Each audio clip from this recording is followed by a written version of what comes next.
wabarakatuh. Kembali lagi bersama aku, Kanda Rasul, di channel KR TV. Ya, pada video kali ini aku akan membahas atau akan memberikan sedikit edukasi tentang penanganan gigitan ular.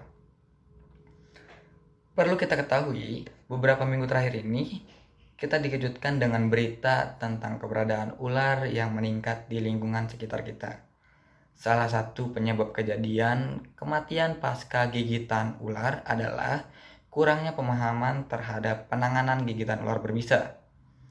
Sekitar 50% dari gigitan ular berbisa merupakan dry bite atau gigitan kering, yaitu ular berbisa menggigit tanpa mengeluarkan bisanya.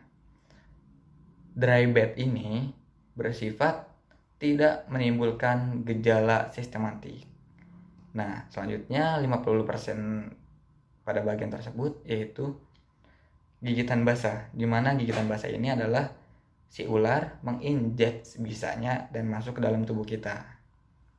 Nah, berdasarkan jenis bisanya, bisa ular dapat dikategorikan menjadi 4 jenis. Yang pertama neurotoksin, yaitu jenis bisa yang menyerang saraf. Seperti ini contoh ularnya, atau ini contoh ularnya. Dan yang kedua hemotoksin, jenis bisa yang menyerang darah, seperti ini contoh ularnya. Yang ketiga kardiotoksin, jenis bisa yang menyerang jantung. Dan yang keempat sitotoksin, yaitu jenis bisa yang menyerang sel. Beberapa ular berbisa akan memunculkan gejala tersendiri. Namun secara umum, gigitan ular dapat diidentifikasi melalui tanda dan gejala berikut. Yang pertama, terdapat 2 luka gigitan. Yang kedua, nyeri atau terjadi pembengkakan di area gigitan. Yang ketiga, sesak nafas, mual, dan muntah. Yang keempat, penglihatan mulai kabur. Yang kelima, berkeringat. Yang keenam, air liur meningkat.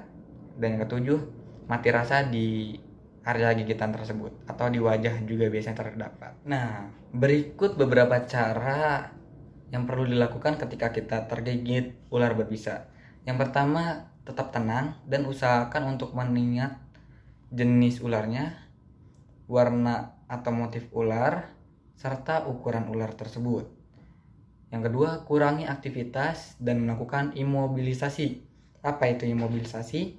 Imobilisasi ini adalah ketika tangan kita disangga agar tidak banyak pergerakan. Seperti contohnya ini. Ya. Nah, yang ketiga yaitu posisikan area gigitan lebih rendah dari jantung. Yang keempat, tutup dengan kain kering yang bersih. Yang kelima, lepaskan cincin atau jam tangan dari anggota tubuh yang digigit. Selanjutnya, longgarkan pakaian yang dipakai. Dan langkah terakhir yaitu segera dikirim untuk pertolongan medis atau kita larikan ke rumah sakit. Yang tidak boleh dilakukan yaitu yang pertama, memanipulasi luka. Biasanya saya mendapatkan orang menggunakan cara menyedot bisa ular dari tempat gigitan atau menyayat kulit agar bisa tersebut bisa keluar bersama darah, atau menggosok dengan zat kimia. Nah, cara tersebut adalah cara yang keliru atau yang salah karena bisa ular ini menyebar lewat kelenjar getah bening, bukan lewat aliran darah. Dimana ketika kita mengisap pun kita tidak akan terjadi apa-apa, tidak berpengaruh sedikit pun karena yang tadi.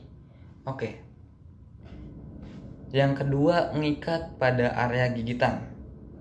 Seperti misalkan kita kegigit di area jempol.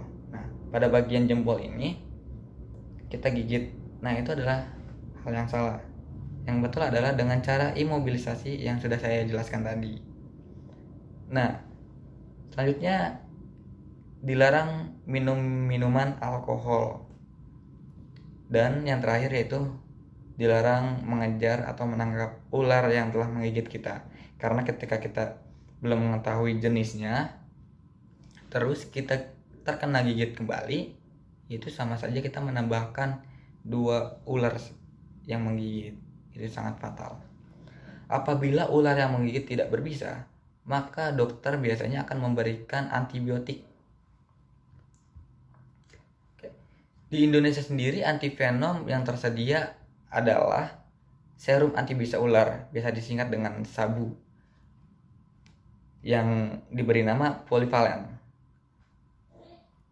Mengandung bisa dari 3 jenis ular,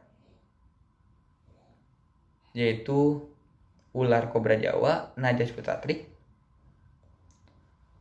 ular tanah, Calocelas mardostoma, dan ular wulang, Bungarus fasciatus.